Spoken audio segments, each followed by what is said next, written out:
किताब विपरण की रीत तो सच दा मार्ग भाग दूजा। लेखक सरदार गुरबख्श सिंह काला अफगाना। 7वें कांड का 10वां भाग जनेऊ ਅਤੇ 11वां भाग तिलक धोती टिक्का भेख। वाहिगुरू जी का खालसा वाहिगुरू जी की फतेह। हिंदू धर्म के शास्त्रों विच जनेऊ बनाउण दी विधि इउं लिखी है। वेद मंत्र पढ़ के खेत विचों कपाह चुन लैनी, उस दी रूह हत्थां नाल कढणी, फिर खूह दी मण ते बैठ के लाटू फेर के सूत कतना। खूह विच लटकाया होया लाटू अपने चक्करां नाल धागे नूं वट देंदा होया जद इतना लंबा सूत बना देवे कि जिस नाल मिथ्या होया जनेऊ दा मेचा पूरा हो जाए तां उस धागे नूं तेरा करके एक डोरी वटणी। इन्हां 13 तंद डोरियां दा एक अगर हुंदा है, 2 अगरां दा एक जनेऊ बनदा है। सूत दे बने इस जनेऊ नूं सिर्फ ब्राह्मण ही पा सकदा है। मनु सिमरती विच खत्तरी दे पाउण वाला जनेऊ सणदा ਅਤੇ ਵੈਸ਼ ਦੇ ਪਾਉਣ ਵਾਲਾ ਮੀਂਢੇ ਭੇਡੂ ਦੀ ਊਨ ਦਾ ਹੋਣਾ ਲਿਖਿਆ ਹੈ। ਸ਼ੂਦਰ ਅਤੇ ਇਸਤਰੀ ਜਨੇਊ ਪਾ ਹੀ ਨਹੀਂ ਸਕਦੇ। ਇੱਕ ਇਹੋ ਵਿਤਕਰੇ ਵਾਲੀ ਬ੍ਰਾਹਮਣ ਦੀ ਬਣਾਈ ਮਰਜ਼ਾਦਾ ਹੀ ਇਹ ਤੱਥ ਸਿੱਧ ਕਰਦੀ ਹੈ ਕਿ ਜਨੇਊ ਵੀ ਮਨੁੱਖ ਦੇ ਅੰਦਰ ਦੀ ਅਸਲੀਅਤ ਨੂੰ ਲੁਕਾ ਕੇ ਉਸ ਨੂੰ ਲੋਕਾਂ ਦੀਆਂ ਨਜ਼ਰਾਂ ਵਿੱਚ ਧਰਮੀ ਹੋਣ ਦਾ ਭੁਲੇਖਾ ਪਾਉਣ ਵਾਲਾ ਭੇਖ ਹੀ ਹੈ। हर पक्षों अपनी सर्ब उजता नूं निखारन लई ब्राह्मण दा जनेऊ भी दूजियां नालों अडरी किस्म दा है। श्री गुरु नानक साहब जी अते जनेऊ संस्कार। ब्राह्मणी धर्म मर्यादा अनुसार गर्भ वाले दिन तो लैके ब्राह्मण दा 8वें, छतरी दा 11वें अते वैश दा 12वें वरे जनेऊ संस्कार कीते जाण दा विधान है। ब्राह्मण दे मिथे होए वितकरे वाले इसे हिसाब नाल जद गुरु नानक साहब जी की उम्र जनेऊ पाउण जोगी हो गई तां जनेऊ संस्कार कीते जाण दा समागम रचिया जाण दा दिन मिथ्या गया। उस दिन मेहता कालू जी दे घर बरादरी दा अथवा होर मेलूआं दा तकड़ा इकट्ठ जुड़ गया। कोह बकरा रिन खाया सब को आखै पाए। पन्ना 471। बकरे वड्डे गए अते तगड़े भंडारे दा प्रबंध कीता गया। पुरोहित जी भी सजे सजाए आसन ते आ बिराजे। जुड़े हुए लोकां ने ब्राह्मण देवते नूं नमस्कारां कीतियां। वेदां मंत्रां दे जाप करदियां ब्राह्मण ने घोषणा कीती कि जनेऊ धारण दा शुभ मुहूर्त आ गया है, सो काका जी साडी गद्दी दे लागे आ जाण। ब्राह्मण ने जनेऊ तैयार कीता होया सी। जद ओह जनेऊ धारण करवाउण वाले मंत्रां दा जाप कर रिहा सी ਤਾਂ ਬਾਲ ਉਮਰ ਗੁਰੂ ਨਾਨਕ ਸਾਹਿਬ ਜੀ ਨੇ ਬ੍ਰਾਹਮਣ ਕੋਲੋਂ ਜਨੇਊ ਪਾਉਣ ਦਾ ਅਰਥ ਪੁੱਛ ਲਿਆ। ਬ੍ਰਾਹਮਣ ਨੇ ਸੰਸਕ੍ਰਿਤ ਦੇ ਔਖੇ ਸ਼ਲੋਕ ਬੋਲ ਕੇ ਉਹਨਾਂ ਦੇ ਆਧਾਰ ਤੇ ਸਮਝਾਇਆ ਕਿ ਧਾਰਨ ਕੀਤਾ ਜਨੇਊ ਮਨੁੱਖ ਦੇ ਹਿੰਦੂ ਧਰਮ ਦੀ ਰੱਖਿਆ ਕਰਦਾ ਹੈ ਅਤੇ ਅੰਤ ਸਮੇਂ ਸਹਾਈ ਹੁੰਦਾ ਹੈ, ਅਤੇ ਸਮਝਾਇਆ ਕਿ ਇਹ ਰੀਤ ਹਜ਼ਾਰਾਂ ਸਾਲਾਂ ਤੋਂ ਚੱਲੀ ਆਈ ਹੈ। ਧਰਮ ਗ੍ਰੰਥਾਂ ਅਨੁਸਾਰ ਚਲਾਈ ਹੋਈ ਇਸ ਪਵਿੱਤਰ ਰੀਤ ਤੇ किंतु नहीं करना चाहिए। गुरदेव जी ने सत्कार नाल ये पुछ लिया, पुरोहित जीओ कि ये अज दा पाया होया जनेऊ मैला होण तो, टुटण तो अथवा सड़न तो बचिया रह के सारी उम्र नाल निभ सकेगा? अजिही पुछ ने ब्राह्मण दा अंदर हिला दिता। क्रोध तां आउणा ही सी, पर ब्राह्मण ने जिगरा करके फिर समझाया किसी चीज़ नाल फस के जनेऊ टुट जाना अथवा सड़ जाना लापरवाही है, सो ख्याल रखना चाहिए। जे मैला हो जाए तो धो के साफ किया जा सकता है, अते जद घस के टुट जाए तो इस तरह नवा पा लईदा है। काका जी जनेऊ मनुख नूं विकारां तो बचाई रखता है। जनेऊ धारी होना पवित्र होने की निशानी है, अते दरगाह विच जनेऊ ही प्राणी का सहाई हुंदा है। ਅਤੇ ਲੁਕਵਾਂ ਜਿਹਾ ਦਾਬਾ ਮਾਰਦਿਆਂ ਕਿਹਾ, ਅਜਿਹੇ ਪਵਿੱਤਰ ਧਾਗੇ ਬਾਰੇ ਜਾਂ ਦੇਵਤਿਆਂ ਦੇ ਚਲਾਏ ਕਲਿਆਣਕਾਰੀ ਧਰਮ ਕਰਮ ਵਿਰੁੱਧ ਅੱਜ ਤਾਈਂ ਕੋਈ ਹਿੰਦੂ ਨਹੀਂ ਬੋਲ ਸਕਿਆ। ਕਾਕਾ ਜੀ ਐਸਾ ਕਰਨਾ ਘੋਰ ਪਾਪ ਹੈ। ਗੁਰੂ ਬਾਬਾ ਜੀ ਤਾਂ ਦੁਨੀਆ ਨੂੰ ਸੱਚ ਦਾ ਸੁਨੇਹਾ ਦੇਣ ਆਏ ਸਨ। ਉਹ ਤਾਂ ਝੂਠ ਦੀ ਕੰਧ ਨੂੰ ਢਹਿ ਢੇਰੀ ਕਰਕੇ ਸਦੀਵੀ ਸੱਚ ਨਾਲ ਮਨੁੱਖ ਨੂੰ ਜੋੜਨ ਵਾਸਤੇ ਆਏ ਸਨ। ਨਾਨਕ ਨਿਰੰਕਾਰੀ ਜੀ ਭਲਾ ਕਿਸੇ ਬ੍ਰਾਹਮਣ ਦੀ ਫੋਕੀ ਦਲੀਲਬਾਜ਼ੀ ਅਤੇ ਮੂਰਖਾਂ ਵਾਲੀ ਘੁਰਕੀ ਨੂੰ ਕੀ ਜਾਣਨ। ਇਸ ਗੱਲ ਦੀ ਵੀ ਕੋਈ ਪਰਵਾਹ ਨਾ ਕੀਤੀ ਕਿ ਬ੍ਰਾਹਮਣ ਸਮਾਜ ਉਹਨਾਂ ਦੀ ਜਾਨ ਅਤੇ ਉਹਨਾਂ ਦੇ ਮਿਸ਼ਨ ਦਾ ਵੈਰੀ ਬਣ ਜਾਵੇਗਾ। ਬੜੇ ਵਿਸਥਾਰ ਨਾਲ ਬ੍ਰਾਹਮਣ ਅਤੇ ਉਸ ਦੇ ਜਨੇਊ ਦੇ ਪੋਲ ਖੋਲ੍ਹਦਿਆਂ ਜਿਹੜਾ ਬਹੁਮੁੱਲਾ ਉਪਦੇਸ਼ ਮਨੁੱਖ ਮਾਤਰ ਨੂੰ ਦਿੱਤਾ, ਉਸ ਦਾ ਵੇਰਵਾ ਗੁਰਦੇਵ ਜੀ ਦੇ ਉਚਾਰੇ ਹੋਏ ਗੁਰਬਾਣੀ ਦੇ ਇਨ੍ਹਾਂ ਸਲੋਕਾਂ ਵਿੱਚ ਹੈ। ਦਇਆ ਕਪਾ ਸੰਤੋਖ ਸੂਤ ਜਤ ਗੰਢੀ ਸੱਤ ਵਟ, ਇਹ ਜਨੇਊ ਜੀ ਕਾ ਹਈ ਤਾਂ ਪਾਂਡੇ ਕਤ, ਨਾ ਇਹ ਟੁੱਟੈ ਨਾ ਮਨ ਲੱਗੈ, ਨਾ ਇਹ ਜਲੈ ਨਾ ਜਾਏ, ਧਨ ਸੋ ਮਾਨਸ ਨਾਨਕਾ ਜੋ ਗਲ ਚੱਲੇ ਪਾਏ। ਚੌਕੜ ਮੁੱਲ ਅਣਾਇਆ ਬਹਿ ਚੌਕੇ ਪਾਇਆ, ਸਿੱਖਾ ਕੰਨ ਚੜਾਈਆ ਗੁਰ ਬ੍ਰਾਹਮਣ ਥਿਆ, ਉਹ ਮੂਆ ਉਹ ਝੜ ਪਿਆ ਵੇ ਤੱਗਾ ਗਿਆ। ਪੰਨਾ 471। ਅਰਥ, ਇਹ ਪੰਡਤ, ਇਹ ਜਨੇਊ ਜੋ ਤੂੰ ਪਾਉਂਦਾ ਫਿਰਦਾ ਹੈ, ਇਹ ਤਾਂ ਤੂੰ 4 ਕੌਡੀਆਂ ਮੁੱਲ ਦੇ ਕੇ ਮੰਗਵਾ ਲਿਆ। ਆਪਣੇ ਜਜ਼ਮਾਨ ਦੇ ਚੌਂਕੇ ਵਿੱਚ ਬੈਠ ਕੇ ਉਸ ਦੇ ਗਲ ਪਾ ਦਿੱਤਾ। ਫਿਰ ਉਸ ਦੇ ਕੰਨ ਵਿੱਚ ਉਪਦੇਸ਼ ਦਿੱਤਾ ਕਿ ਅੱਜ ਤੋਂ ਤੇਰਾ ਗੁਰੂ ਬ੍ਰਾਹਮਣ ਹੋ ਗਿਆ। ਸਮਾਂ ਪੁੱਗਣ 'ਤੇ ਜਦੋਂ ਉਹ ਜਜ਼ਮਾਨ ਮਰ ਗਿਆ ਤਾਂ ਉਹ ਜਨੇਊ ਉਸ ਦੇ ਸਰੀਰ ਤੋਂ ਢਹਿ ਪਿਆ, ਸੜ ਗਿਆ ਜਾਂ ਡਿੱਗ ਪਿਆ, ਪਰ ਆਤਮਾ ਦੇ ਨਾਲ ਨਾ ਨਿਭਿਆ। ਇਸ ਵਾਸਤੇ ਉਹ ਜਜ਼ਮਾਨ ਵਿਚਾਰਾ ਜਨੇਊ ਤੋਂ ਬਿਨਾਂ ਹੀ ਸੰਸਾਰ ਤੋਂ ਗਿਆ। ਲੱਖ ਚੋਰੀਆਂ, ਲੱਖ ਜਾਰੀਆਂ, ਲੱਖ ਕੂੜੀਆਂ, ਲੱਖ ਗਾਲ, ਲੱਖ ਠੱਗੀਆਂ ਪਹਿਨਾਮੀਆਂ, ਰਾਤ ਦਿਨ ਸੱਜੀ ਨਾਲ, ਤੱਗ ਕਪਾਹੋਂ ਕੱਤੀਐ, ਬ੍ਰਾਹਮਣ ਵਟੇ ਆਏ, ਕੋਹ ਬੱਕਰਾ ਰਿਨ ਖਾਇਆ, ਸਭ ਕੋ ਆਖੈ ਪਾਏ, ਹੋਏ ਪੁਰਾਣਾ ਸੁੱਟੀਐ, ਭੀ ਫਿਰ ਪਾਈਐ ਹੋਰ, ਨਾਨਕ ਤੱਗ ਨ ਟੁੱਟਈ, ਜੇ ਤੱਗ ਹੋਵੈ ਜੋਰ। ਪੰਨਾ 471। ਅਰਥ, ਮਨੁੱਖ ਲੱਖਾਂ ਚੋਰੀਆਂ ਤੇ ਜਾਰੀਆਂ ਪਰ ਇਸਤਰੀ ਗਮਨ ਕਰਦਾ ਹੈ, ਝੂਠ ਬੋਲਦਾ ਹੈ ਤੇ ਗਾਲੀਆਂ ਕੱਢਦਾ ਹੈ। ਦਿਨ ਰਾਤ ਲੋਕਾਂ ਤੋਂ ਚੋਰੀ ਲੱਖਾਂ ਠੱਗੀਆਂ ਤੇ ਪਹਿਨਾਈਆਂ ਕਰਦਾ ਹੈ। ਇਹ ਤਾਂ ਹੈ ਮਨੁੱਖ ਦੇ ਅੰਦਰ ਆਤਮੇ ਦਾ ਹਾਲ। ਪਰ ਬਾਹਰ ਤੱਕੋ ਲੋਕਾਚਾਰੀ ਕੀ ਕੁਝ ਹੋ ਰਿਹਾ। ਕਪਾਹ ਲਿਆ ਕੇ ਧਾਗਾ ਕੱਤਿਆ ਜਾਂਦਾ ਹੈ ਅਤੇ ਬ੍ਰਾਹਮਣ ਜਜਮਾਨ ਦੇ ਘਰ ਆ ਕੇ ਉਸ ਧਾਗੇ ਨੂੰ ਵੱਟ ਦਿੰਦਾ ਹੈ। ਘਰ ਆਏ ਹੋਏ ਅੰਗਾਂ ਸਾਕਾਂ ਨੂੰ ਬੱਕਰਾ ਮਾਰ ਕੇ ਰਿੰਨ ਕੇ ਖਵਾਇਆ ਜਾਂਦਾ ਹੈ। ਘਰ ਦਾ ਹਰੇਕ ਪ੍ਰਾਣੀ ਆਖਦਾ ਹੈ, ਜਨੇਊ ਪਾਇਆ ਗਿਆ ਹੈ, ਜਨੇਊ ਪਾਇਆ ਗਿਆ ਹੈ।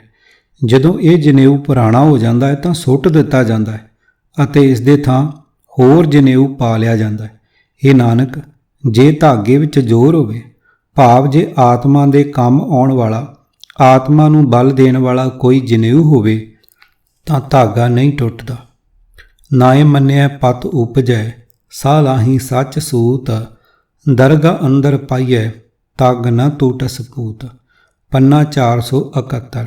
ਅਰਥ, ਕਪਾਹ ਤੋਂ ਕੱਤੇ ਹੋਏ ਸੂਤਰ ਦਾ ਜਨੇਊ ਪਾ ਕੇ ਰੱਬ ਦੇ ਦਰ 'ਤੇ ਸੁਰਖਰੂ ਹੋਣ ਦੀ ਆਸ ਰੱਖਣੀ ਵਿਅਰਥ ਹੈ। ਪ੍ਰਭੂ ਦੀ ਦਰਗਾਹ ਵਿੱਚ ਤਦੋਂ ਹੀ ਆਦਰ ਮਿਲਦਾ ਹੈ ਜੇ ਉਸ ਦਾ ਨਾਮ ਹਿਰਦੇ ਵਿੱਚ ਦ੍ਰਿੜ ਕਰ ਲਈਏ, ਕਿਉਂਕਿ ਰੱਬ ਦੀ ਸਿਫਤ ਸਲਾਹ ਹੀ ਸੱਚਾ ਜਨੇਊ ਹੈ। ਇਹ ਸੁੱਚਾ ਜਨੇਊ ਧਾਰਨ ਕੀਤਿਆਂ ਦਰਗਾਹ ਵਿੱਚ ਮਾਣ ਮਿਲਦਾ ਹੈ ਅਤੇ ਇਹ ਕਦੇ ਟੁੱਟਦਾ ਵੀ ਨਹੀਂ।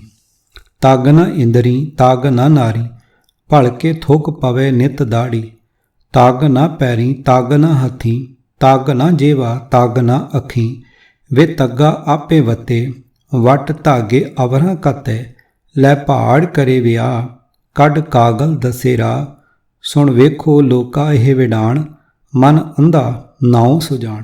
ਪੰਨਾ 471। ਅਰਥ, ਪੰਡਤ ਨੇ ਆਪਣੇ ਇੰਦਰੀਆਂ ਤੇ ਨਾੜੀਆਂ ਨੂੰ ਇਹੋ ਜਿਹਾ ਜਨੇਊ ਨਹੀਂ ਪਾਇਆ ਕਿ ਉਹ ਇੰਦਰੇ ਵਿਕਾਰਾਂ ਵੱਲ ਨਾ ਜਾਣ। ਇਸ ਵਾਸਤੇ ਨਿਤ ਹਰ ਰੋਜ਼ ਉਸ ਦੀ ਬੇਇੱਜ਼ਤੀ ਹੁੰਦੀ ਹੈ। ਪੈਰਾਂ ਨੂੰ ਅਜਿਹਾ ਜਨੇਊ ਨਹੀਂ ਪਾਇਆ ਕਿ ਭੈੜੇ ਪਾਸੇ ਨਾ ਲੈ ਜਾਣ। ਹੱਥਾਂ ਨੂੰ ਜਨੇਊ ਨਹੀਂ ਪਾਇਆ ਕਿ ਉਹ ਮੰਦੇ ਕੰਮ ਨਾ ਕਰਨ। ਜੀਭ ਨੂੰ ਕੋਈ ਜਨੇਊ ਨਹੀਂ ਪਾਇਆ ਕਿ ਉਹ ਪਰਾਈ ਨਿੰਦਾ ਤੋਂ ਹਟੀ ਰਹੇ। ਅੱਖਾਂ ਨੂੰ ਐਸਾ ਜਨੇਊ ਨਹੀਂ ਪਾਇਆ ਕਿ ਪਰਾਈ ਇਸਤਰੀ ਵੱਲ ਨਾ ਤੱਕਣ। ਆਪ ਤਾਂ ਇਹੋ ਜਿਹੇ ਜਨੇਊ ਤੋਂ ਵਾਂਝਿਆ ਹੋਇਆ ਭਟਕਦਾ ਫਿਰਦਾ ਹੈ, ਪਰ ਕਪਾਹ ਦੇ ਸੂਤ ਦੇ ਧਾਗੇ ਵੱਟ ਕੇ ਹੋਰਨਾਂ ਨੂੰ ਪਾਉਂਦਾ ਹੈ। ਆਪਣੇ ਹੀ ਜਜ਼ਮਾਨ ਦੀਆਂ ਧੀਆਂ ਦੇ ਵਿਆਹ ਦਸ਼ਣਾ ਲੈ ਕੇ ਕਰਦਾ ਹੈ ਤੇ ਪੱਤਰੀ ਸੋਧ ਕੇ ਉਹਨਾਂ ਨੂੰ ਰਸਤਾ ਦੱਸਦਾ ਹੈ। ਇਹ ਲੋਕੋ ਸੁਣੋ ਤੇ ਵੇਖੋ, ਇਹ ਅਚਰਜ ਤਮਾਸ਼ਾ, ਪੰਡਤ ਆਪ ਤਾਂ ਮਨੋਂ ਅੰਨਾ ਹੈ, ਭਾਵ ਅਗਿਆਨੀ ਹੈ, ਪਰ ਆਪਣਾ ਨਾਮ ਰੱਖਿਆ ਹੋਇਆ ਹੈ ਸਿਆਣਾ। ਮਹੱਲਾ ਪਹਿਲਾ। ਮਾਨਸ ਖਾਣੇ ਕਰੇ ਨਿਵਾਜ, ਛੁਰੀ ਵਗਾਇਨ ਤਿੰਨ ਗਲ ਤਾਗ। ਪੰਨਾ 471। ਅਰਥ, ਮਨੁੱਖਾਂ ਨੂੰ ਖਾ ਜਾਣ ਵਾਲੇ ਲੋਕ ਵਿਖਾਵੇ ਲਈ ਤਾਂ ਨਮਾਜ਼ ਪੜ੍ਹ ਰਹੇ ਹਨ, ਜਿਹੜੇ ਗਰੀਬਾਂ ਨੂੰ ਲੁੱਟਣ ਲੱਗੇ ਇੰਨੇ ਬੇਰਹਿਮ ਹਨ ਕਿ ਮਾਨੋ ਉਹ ਮਨੁੱਖਾਂ ਨੂੰ ਛੁਰੀਆਂ ਨਾਲ ਹਲਾਰ ਕਰ ਰਹੇ ਹੁੰਦੇ ਹਨ। ਉਹਨਾਂ ਨੇ ਵੀ ਵਿਖਾਵੇ ਲਈ ਆਪਣੀ ਗਰਦਨ ਦੁਆਲੇ ਜਨੇਊ ਵਲਿਆ ਹੋਇਆ ਹੁੰਦਾ ਹੈ। ਪਤਵਿਣ ਪੂਜਾ, ਸਤਵਿਣ ਸੰਜਮ, ਜਤਵਿਣ ਕਾਹੇ ਜਨੇਊ। ਨਹਾਵੋ ਧੋਵੋ ਤਿਲਕ ਚੜਾਵੋ, ਸੋਚਵਿਣ ਸੋਚ ਨਾ ਹੋਈ। ਪੰਨਾ 903। ਅਰਥ, ਪਤੀ ਪਰਮੇਸ਼ਰ ਨੂੰ ਵਿਸਾਰ ਕੇ ਇਹ ਦੇਵ ਪੂਜਾ ਕਿਸ ਅਰਥ। ਉੱਚੇ ਆਚਰਣ ਤੋਂ ਖਾਲੀ ਰਹਿ ਕੇ ਇਸ ਸੰਜਮ ਦਾ ਕੀ ਲਾਭ। ਜੇ ਵਿਕਾਰਾਂ ਵੱਲੋਂ ਰੋਕਥਾਮ ਨਹੀਂ ਤਾਂ ਜਨੇਊ ਕੀ ਸਵਾਰਦਾ। ਇਹ ਪੰਡਤ, ਤੁਸੀਂ ਤੀਰਥਾਂ ਤੇ ਇਸ਼ਨਾਨ ਕਰਦੇ ਹੋ, ਸਰੀਰ ਨੂੰ ਮਲ ਮਲ ਕੇ ਧੋਂਦੇ ਹੋ, ਮੱਥੇ ਉੱਤੇ ਤਿਲਕ ਲਾਉਂਦੇ ਹੋ ਤੇ ਇਸ ਨੂੰ ਪਵਿੱਤਰ ਕਰਮ ਸਮਝਦੇ ਹੋ, ਪਰ ਪਵਿੱਤਰ ਆਚਰਨ ਤੋਂ ਬਿਨਾਂ ਇਹ ਬਾਹਰਲੀ ਪਵਿੱਤਰਤਾ ਕੋਈ ਮੁੱਲ ਨਹੀਂ ਰੱਖਦੀ। ਗੁਰਦੇਵ ਜੀ ਦੇ ਇਹਨਾਂ ਫਰਮਾਨਾਂ ਤੋਂ ਇਹ ਸਿੱਧ ਹੋ ਜਾਣ ਵਿੱਚ ਕੋਈ ਕਸਰ ਨਹੀਂ ਰਹਿੰਦੀ ਕਿ ਜਨੇਊ ਵੀ ਬ੍ਰਾਹਮਣੀ ਭੇਖ ਦਾ ਹਿੱਸਾ ਸੀ। ਭਾਗ 11ਵਾਂ। ਤਿਲਕ, ਧੋਤੀ, ਟਿੱਕਾ, ਭੇਖ। ਨੰਬਰ 1। ਤਿਲਕ। ਮਹਾਨ ਕੋਸ਼ ਅਨੁਸਾਰ ਤਿਲਕ ਦੇ ਅਰਥ ਹਨ ਤਿਲ ਦੇ ਫੁੱਲ ਵਾਂਗ ਜੋ ਸ਼ੋਭਾ ਦੇਵੇ, ਚੰਦਨ, ਕੇਸਰ, ਭਸਮ ਆਦਿ ਦਾ ਮੱਥੇ ਅਤੇ ਸਰੀਰ ਦੇ ਅੰਗਾਂ ਤੇ ਲਾਇਆ ਹੋਇਆ ਚਿੰਨ੍ਹ। ਬ੍ਰਾਹਮਣੀ ਮੱਤ ਦੇ ਅਨੇਕ ਭੇਦ ਹੋਣ ਕਰਕੇ ਤਿਲਕਾਂ ਵਿੱਚ ਵੀ ਬਹੁਤ ਫਰਕ ਹੈ। ਸ਼ੈਵ ਮੱਤ ਵਾਲੇ ਟੇਢਾ ਤਿਲਕ ਅਤੇ ਵੈਸ਼ਨਵ ਮੱਤ ਵਾਲੇ ਖੜਾ ਤਿਲਕ ਲਾਉਂਦੇ ਹਨ। ਪਦਮ ਪੁਰਾਣ ਦੇ ਲਿਖਾਰੀ ਬ੍ਰਾਹਮਣ ਨੇ ਲਿਖਿਆ ਹੈ ਕਿ ਵੈਸ਼ਨਵ ਨੂੰ 12 ਤਿਲਕ 12 ਨਾਮ ਲੈ ਕੇ ਲਾਉਣੇ ਚਾਹੀਦੇ ਹਨ। ਜਿਵੇਂ ਨੰਬਰ 1 ਕੇਸ਼ਵ ਨਾਮ ਲੈ ਕੇ ਮੱਥੇ ਉੱਪਰ, ਨੰਬਰ 2 ਪੇਟ ਤੇ ਨਾਰਾਇਣ ਨਾਮ ਨਾਲ, ਨੰਬਰ 3 ਛਾਤੀ ਤੇ ਮਾਧਵ, ਨੰਬਰ 4 ਕੰਨ ਤੇ ਗੋਵਿੰਦ, ਨੰਬਰ 5 ਸੱਜੀ ਕੁੱਖ ਤੇ ਵਿਸ਼ਨੂੰ, ਨੰਬਰ 6 ਸੱਜੀ ਬਾਂਹ ਤੇ ਮਧੂਸੂਦਨ, ਨੰਬਰ 7 ਸੱਜੇ ਮੋਢੇ ਤੇ ਤ੍ਰਿਵਿਕਰਮ, ਨੰਬਰ 8 ਖੱਬੀ ਕੁੱਖ ਤੇ ਵਾਮਨ, ਨੰਬਰ 9 ਖੱਬੀ ਬਾਂਹ ਤੇ ਸ੍ਰੀਧਰ, ਨੰਬਰ 10 ਖੱਬੇ ਮੋਢੇ ਤੇ ਰਿਸ਼ੀਕੇਸ਼, ਨੰਬਰ 11 ਪਿੱਠ ਤੇ ਪਦਮਨਾਭ ਅਤੇ 12 ਨੰਬਰ ਕਮਰ ਤੇ ਦਾਮੋਦਰ ਨਾਮ ਉਚਾਰਨ ਕਰਕੇ ਤਿਲਕ ਕਰਨਾ ਚਾਹੀਦਾ ਹੈ। ਗੁਰਮਤਿ ਦੇ ਮਹਾਨ ਵਿਦਵਾਨ ਭਾਈ ਗੁਰਦਾਸ ਜੀ ਨੇ ਕਿਸੇ ਵੀ ਪ੍ਰਕਾਰ ਦਾ ਤਿਲਕ ਲਾਉਣ ਦੀ ਖੰਡਨਾ ਕੀਤੀ ਹੈ। 12 ਤਿਲਕ ਮਟਾਏ ਗਏ, ਗੁਰਮੁਖ ਤਿਲਕ ਨਿਸ਼ਾਨ ਚੜਾਇਆ। ਵਾਰ ਨੰਬਰ 7 ਪੌੜੀ 12ਵੀਂ। ਭਾਵ ਸਾਰੇ ਕਿਸਮਾਂ ਦੇ ਤਿਲਕ ਦੇ ਲਾਉਣ ਵਾਲੇ ਭਰਮ ਨੂੰ ਮਿਟਾ ਕੇ ਗੁਰਮੁਖ ਨੇ ਨਿਸ਼ਾਨ, ਚਿੰਨ੍ਹ ਅਥਵਾ ਉਜਲਤਾ ਆਚਰਨ ਦੀ ਸੁਚਮ ਦਾ ਤਿਲਕ ਚੜਾ ਲਿਆ। ਗੁਰਮੁਖ ਸ੍ਰੇਸ਼ਟ ਕਰਨੀ ਅਥਵਾ ਸੁਖ ਆਚਾਰ ਦਾ ਧਾਰਨੀ ਹੈ। ਖਾਸ ਢੰਗ, ਖਾਸ ਲੰਬਾਈ ਅਤੇ ਖਾਸ ਰੰਗ ਵਾਲੀ ਧੋਤੀ, ਟਿੱਕਾ, ਚਿੱਟੇ ਅਥਵਾ ਲਾਲ ਤਿਲਕ, ਜਨੇਊ, ਗੋਦੜੀ, ਹੱਥ ਵਿੱਚ ਚਿੱਪੀ, ਕਮੰਡਲ, ਡੰਡਾ ਮਾਲਾ, ਸਿਮਰਨਾ ਆਦਿ ਰੱਖਣਾ ਅਥਵਾ ਸਰੀਰ ਤੇ ਹੋਰ ਨਿਸ਼ਾਨ ਬਣਾ ਕੇ ਜਾਂ ਸਰੀਰ ਤੇ ਕੋਈ ਨਿਸ਼ਾਨ ਬਣਾਉਣ ਤੋਂ ਬਿਨਾਂ ਅਲਫ ਨੰਗੇ ਹੀ ਤੁਰੇ ਫਿਰਨਾ, ਇਹ ਸਾਰੇ ਭੇਖ ਬ੍ਰਾਹਮਣੀ ਲੁੱਟ ਮਰਜ਼ਾਦਾ ਦੀ ਹੀ ਉਪਜ ਹਨ। ਇਸ ਤੱਥ ਨੂੰ ਗੁਰਬਾਣੀ ਨੇ ਬਾਰ-ਬਾਰ ਸਮਝਾਇਆ ਹੈ। ਗਲ ਮਾਲਾ ਤਿਲਕ ਲਲਾਟੰਗ, ਦੋਇ ਧੋਤੀ ਬਸਤਰ ਕਪਾਟੰ, ਜੇ ਜਾਣਸ ਬ੍ਰਹਮੰ ਕਰਮੰ, ਸਭ ਫੋਕਟ ਨਿਹਚੋ ਕਰਮੰ।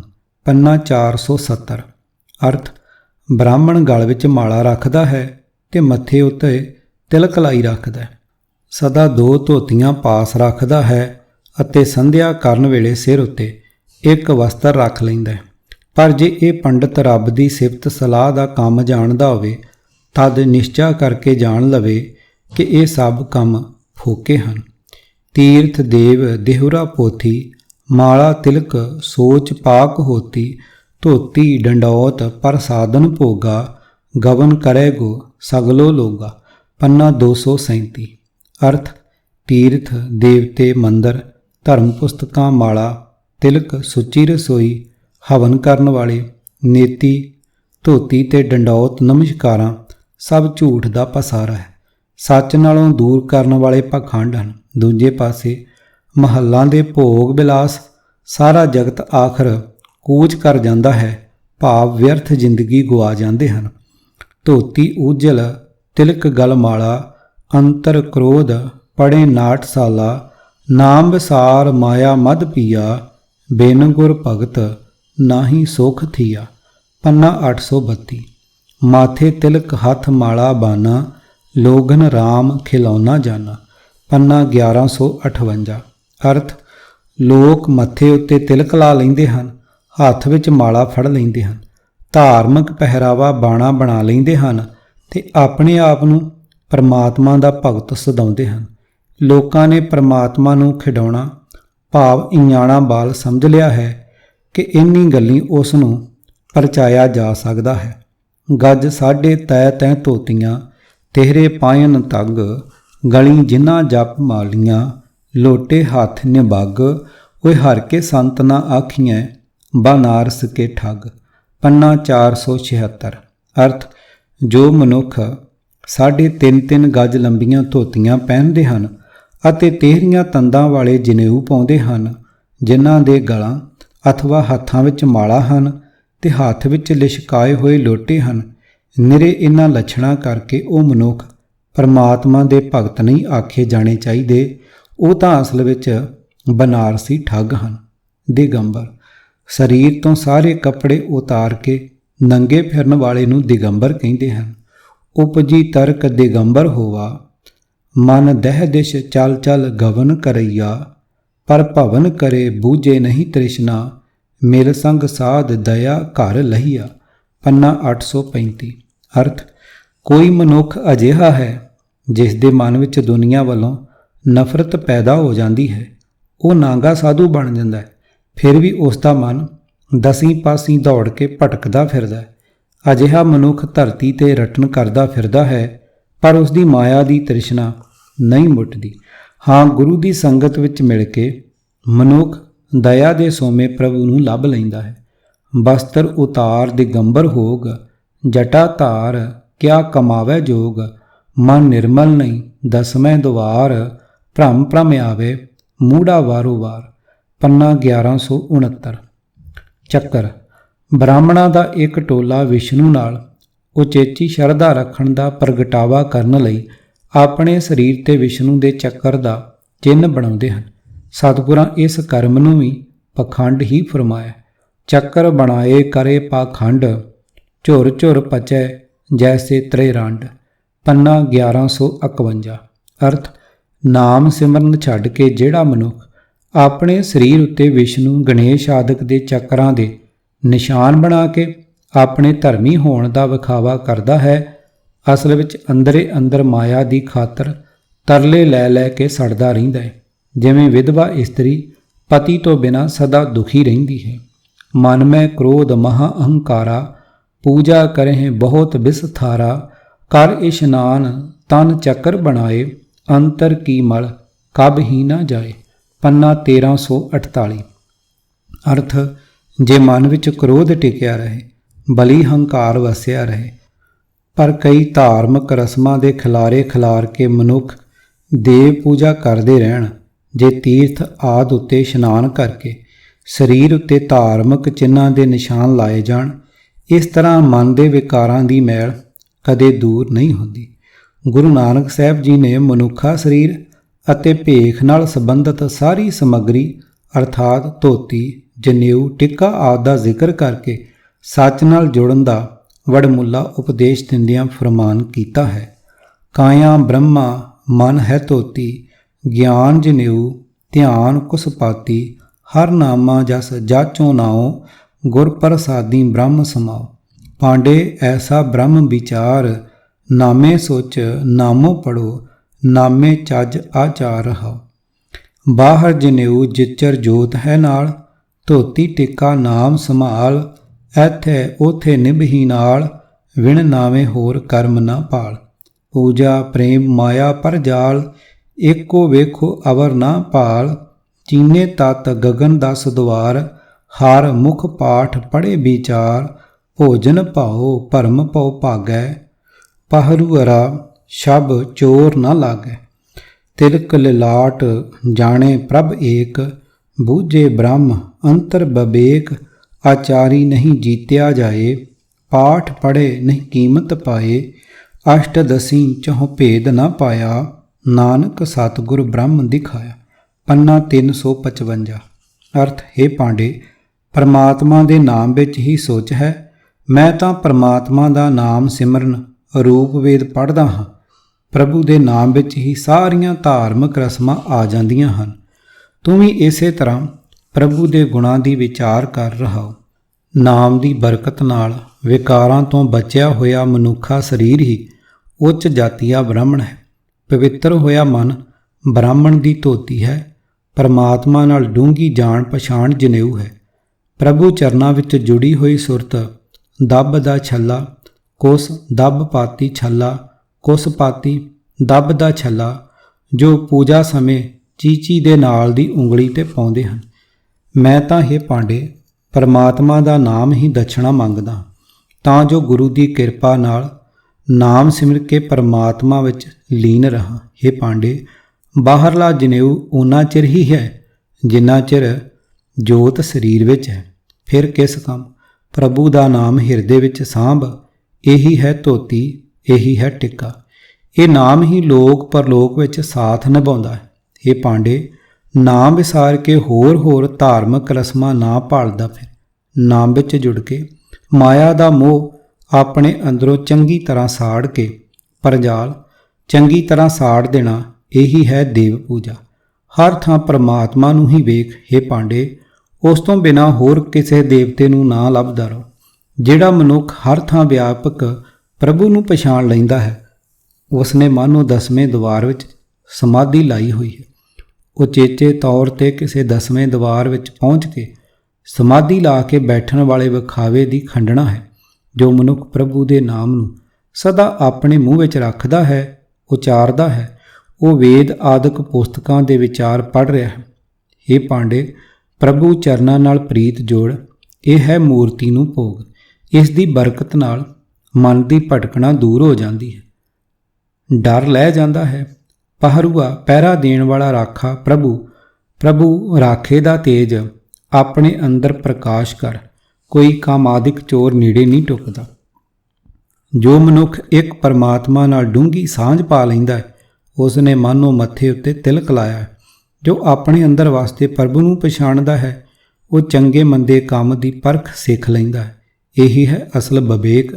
ਇਸ ਤਰ੍ਹਾਂ ਗੁਰਦੇਵ ਜੀ ਨੇ ਅੱਡਰੇ ਵਿਵੇਕੀਏ ਬਣਨ ਨੂੰ ਵੀ ਵਿਖਾਵੇ ਵਾਲਾ ਭਰਮ ਹੀ ਕਿਹਾ ਹੈ।